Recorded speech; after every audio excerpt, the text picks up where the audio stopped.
Quand on aime les westerns, on a vu beaucoup de Clint Eastwood, de John Wayne, mais également les 7 mercenaires.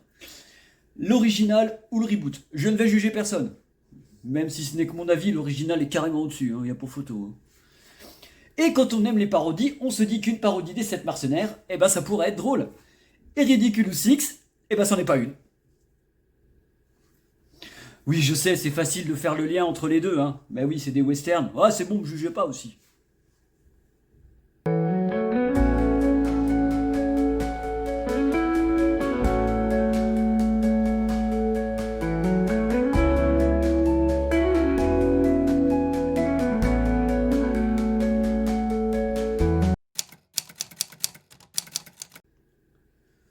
Tommy a été élevé par des Indiens. Depuis, on l'appelle l'âme fatale. Ouais, c'est facile hein, en VF. Hein. Il voit débarquer un jour dans sa réserve un type qui prétend être son père. Le type lui dit qu'il a des méchants qui lui collent au fion et qu'un magot est enterré à côté d'un arbre. C'est un peu vague, mais Tommy, il va partir en vadrouille pour trouver le pognon et sauver papa. 500 000 $. Il va rencontrer bizarrement pendant sa quête un mage, un elfe, un nain... non, pardon. Non, c'est 5 frères. Eh oui, tous conçus par le même père, mais comme papa était soi-disant un incroyable séducteur, il a laissé à Tommy 5 débiles qui ne valent pas mieux que lui. Et encore, je crois que Tommy, c'est le seul qui a à peu près les pieds sur terre. À peu près, hein. Et quand je dis débile, c'est pas pour être méchant, hein. Oui, c'était une époque difficile et tous les gamins n'avaient pas la même chance de départ dans la vie.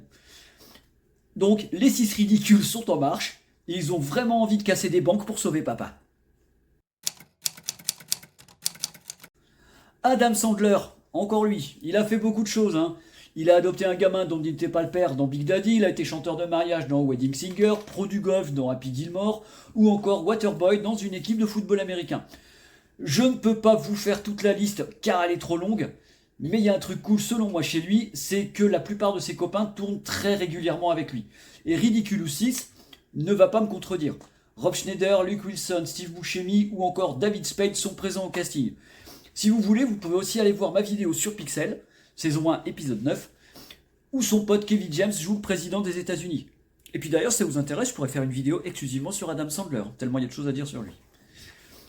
À part la bande à Sandler, on peut également voir Nick Nolte, qui joue le père, Harvey Keitel, Terry Crews, Taylor Lautner, le loup-garou de Twilight, George Garcia, Jerry de Hawaii 5-0, ou encore Danny Trejo.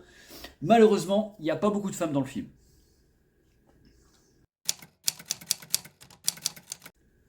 À la réalisation, encore un pote d'Adam Sandler, Frank Coraci, à qui l'on doit Wedding Singer, Waterboy, Click ou Famille Recomposée, avec, je vous le donne en mille, Adam Sandler, ou encore Zookeeper avec Kevin James.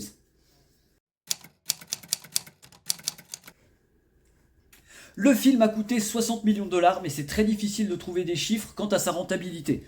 Ça aurait été plus simple s'il avait été exploité en salle, mais il est sorti directement sur Netflix.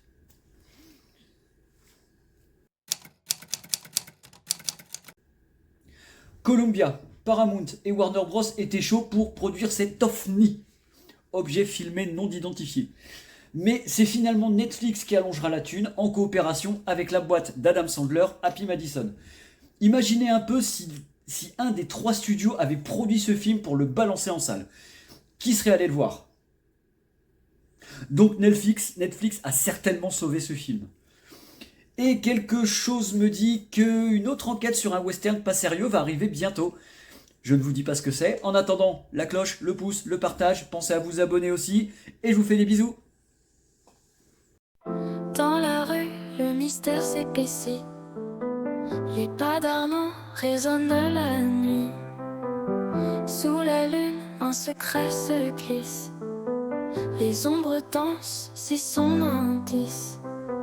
Une cigarette au coin de l'ombre. Sous le réverbère, il dénombre les indices souvent invisibles.